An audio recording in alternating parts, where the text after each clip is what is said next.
Sky scrapers या commonly India में जिन्हें हम हाई राइज बिल्डिंग्स भी बोलते हैं, जिन्हें देखकर हमें एक developed nation, high prosperity, wealthy और पावरफुल होने का एहसास होता है। Most of the developed nation जैसे कि यूएस, चाइना एक्सेट्रा में high number of sky scrapers हैं, और वहीं इंडिया जो कि इस डेवलप्ड नेशन बनने के ट्रैक पे चल चुका है, बट क्यों आज इंडिया में ये नंबर कम है? चाइना जिसने लगभग 1100 स्काई स्क्रेपर्स जो कि 200 मीटर्स या उससे ऊपर के हैं बना लिए हैं, तो साउथ कोरिया, मलेशिया और इंडोनेशिया जैसी छोटी कंट्रीज के पास भी 86, 61 और 48 रिस्पेक्टिवली स्काई स्क्रेपर्स हैं। बट वहीं इंडिया के पास सिर्फ 24, और इसमें से भी कुछ ही ऐसी बिल्डिंग्स हैं जो कि 300 मीटर्स हाइट के पास हैं। बट वहीं अगर हम इसका दूसरा एंगल एक्सप्लोर करें, जैसे कि अगर ये डेवलपमेंट का सिंबल है, तो फिर क्यों डेवलप्ड नेशंस जैसे कि यूरोपियन नेशंस के पास स्काई स्क्रेपर्स नहीं हैं, या हैं भी तो बहुत लिमिटेड, जैसे कि फ्रांस? और कैसे इतने कम हाई राइजेस के बावजूद भी ये डेवलप्ड हैं और इंडिया नहीं? क्यों इंडियंस के दिमाग में डेवलप्ड और पावरफुल होने की definition high number of high rises पे डिपेंड करती है? और फाइनली ये कितना अनयूजुअल है कि इंडिया जहाँ पे पॉपुलेशन इतनी हाई है, अराउंड 140 CR प्लस, फिर भी हाई राइजेस बिल्डिंग के काउंट इतने लो कैसे?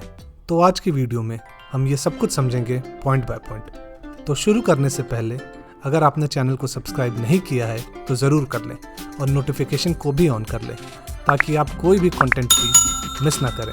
और वीडियो पसंद आए तो लाइक शेयर भी करें, जिससे कि हमें ये पता चले कि आप ऐसे ही कंटेंट में इंटरेस्टेड हो और हम आगे भी इसको कंटिन्यू कर सकें। तो आइए अब शुरू करते हैं। फ्रेंड्स, तो कहानी शुरू होती है इंडिया के पहले स्काई स्क्रेपर से, LIC बिल्डिंग ऑफ चेन्नई, जो कि एक 12 स्टोरी टॉल बिल्डिंग थी इन 1959, और 1961 तक यही सबसे टॉलेस्ट रहती है, जब तक कि उषा किरण बिल्डिंग मुंबई नहीं बनती, जो कि एक 25 स्टोरी टॉल बिल्डिंग है।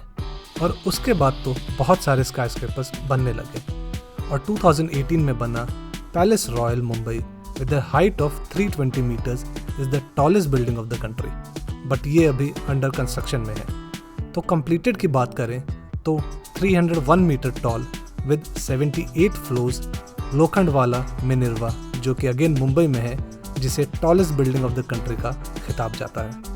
पर जैसा कि मैंने बताया कि अगर ये किसी डेवलप्ड कंट्री का साइन है, तो फिर क्यों नहीं इंडिया में आज बहुत सारे स्काई स्क्रेपर्स हैं चाइना की तरह, जबकि पॉपुलेशन में हम चाइना से बस थोड़ा ही पीछे हैं?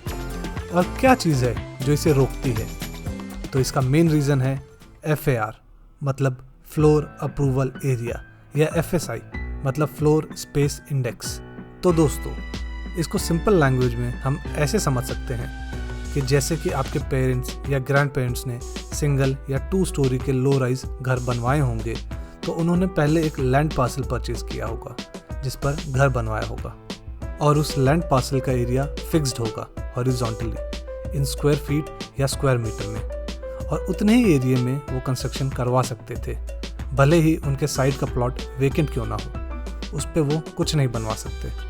इसका सिंपल से रीज़न है कि वो प्लॉट उनका है ही नहीं, या हम यूँ कह सकते हैं कि गवर्नमेंट से उनके पास अपने ही प्लॉट पे कंस्ट्रक्शन कराने की परमिशन मिली है, by paying stamp duty and registration charges to the local authorities.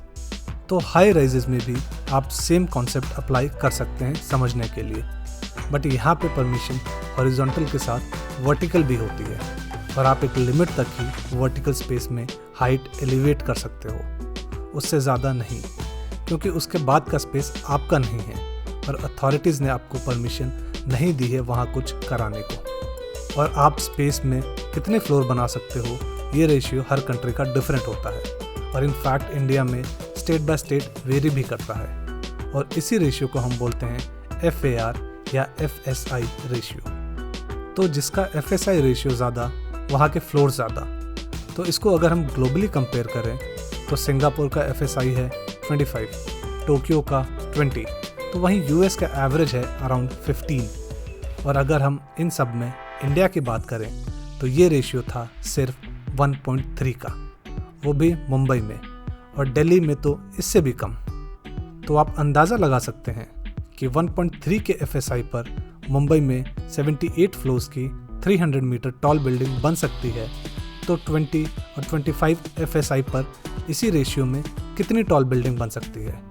और यही मेन रीज़न है इन सब कंट्रीज़ में इतने सारे टॉल स्काई स्क्रेपर्स होने का। अब आप ये सोच रहे होंगे कि इसको बढ़ाया क्यों नहीं जाता, और क्या हमारी लैंड उतनी स्टेबल नहीं है कि इसको हम बढ़ा सकें। तो फ्रेंड्स, इसको हाल ही में due to high demand and many people migrating to metro cities like Mumbai for jobs and businesses, और वहाँ की हाउसिंग नीड को पूरा करने के लिए मुंबई में इस रेशियो को 2022 में बढ़ाकर 2.5 से 5 के रेंज में रखा गया, बट फिर भी ये नाकाफ़ी था। और रही बात यहाँ के लैंड स्टेबिलिटी के बारे में, तो हमारे इंडिया के लैंड भी उतना ही स्टेबल है जितना कि ये सब कंट्रीज़ के। कुछ लोग तो इसे अर्थक्वेक प्रोन एरिया से जोड़कर भी देखते हैं। तो फ्रेंड्स, जापान से ज़्यादा तो इंडिया में अर्थक्वेक नहीं आते, और बल्कि जापान में high frequency with high scale earthquake आते हैं। तो जब ये सब बिल्डिंग्स वहाँ बन सकती है, तो हमारे इंडिया में क्यों नहीं। तो इसका मतलब है कि FSI रेशियो को 2025 के रेंज में यहाँ भी किया जा सकता है, बस इंजीनियरिंग अपग्रेड करने की ज़रूरत है। तो अब मेन सवाल उठता है कि फिर इंडिया ऐसा क्यों नहीं करती। तो आइए अब इन पॉइंट्स पे भी फोकस करें कि इंडिया इस रेशियो को क्यों नहीं बढ़ाती डेवलप्ड नेशन के तर्ज पे। पहला रीज़न है हमारी पॉलिसी, जो हमारी गवर्नमेंट ने आफ्टर इंडिपेंडेंस अडॉप्ट की थी, India's urban development planning around 50s में। जब इंडिया को लगा कि अब अर्बन डेवलपमेंट का काम शुरू होना चाहिए, तब एक फेमस आर्किटेक्ट चार्ल्स कोरिया के सजेशन पे इंडिया ने अडॉप्ट की हॉरिजॉन्टल डेवलपमेंट और रिजेक्ट किया वर्टिकल डेवलपमेंट की पॉलिसी को, मतलब हाई राइजेस ना बनाकर लो राइजेस बनाने का, ताकि स्प्रेड मैक्सिमम एरिया में किया जा सके और डेवलपमेंट भी मैक्सिमम एरिया तक पहुंच सके। और इसीलिए आपने देखा होगा कि बहुत सारी सिटीज़ जिनकी बाउंड्रीज पहले लिमिटेड थी, अब वो एक्सपैंड हो गई हैं। जैसे कि दिल्ली, पहले ये लिमिटेड था, बट अब दिल्ली NCR बनने की वजह से गुड़गांव, नोएडा, फरीदाबाद, गाज़ियाबाद जैसे सिटीज़ भी इस डेवलपमेंट की कैटेगरी में आ गई हैं। पॉइंट नंबर 2, ये बात सच है कि लो राइजेज में लैंड पार्सल ज़्यादा लगता है सेम पॉपुलेशन डेंसिटी को अकोमोडेट करने में, बट साथ ही में ये भी फैक्ट है कि energy requirement in sky scrapers में कहीं ज़्यादा होती है इन लो राइजेस के कंपैरिजन में। जैसे कि इनके हाई स्पीड लिफ्ट्स, जो कि लग्जरी ना होके बल्कि नेसेसिटी होती है इन हाई राइजेस बिल्डिंग्स में।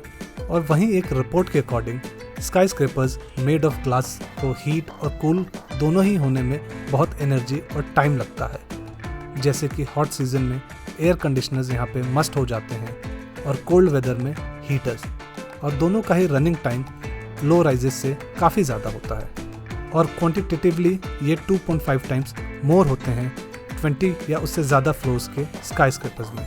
और इन रिक्वायरमेंट को पूरा करने के लिए 40% गैस की ज़्यादा रिक्वायरमेंट होती है, जिससे कि कार्बन फुटप्रिंट 2 टाइम्स ज़्यादा होता है इन्वायरमेंट में।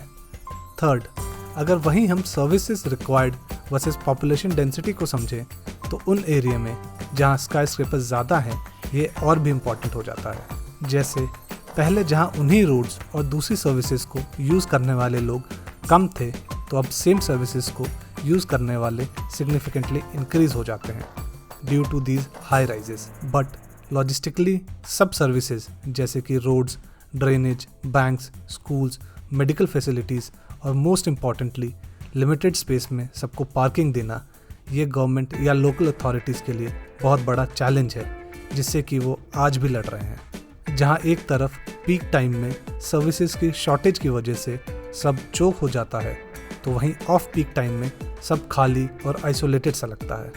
Fourth, India's social culture.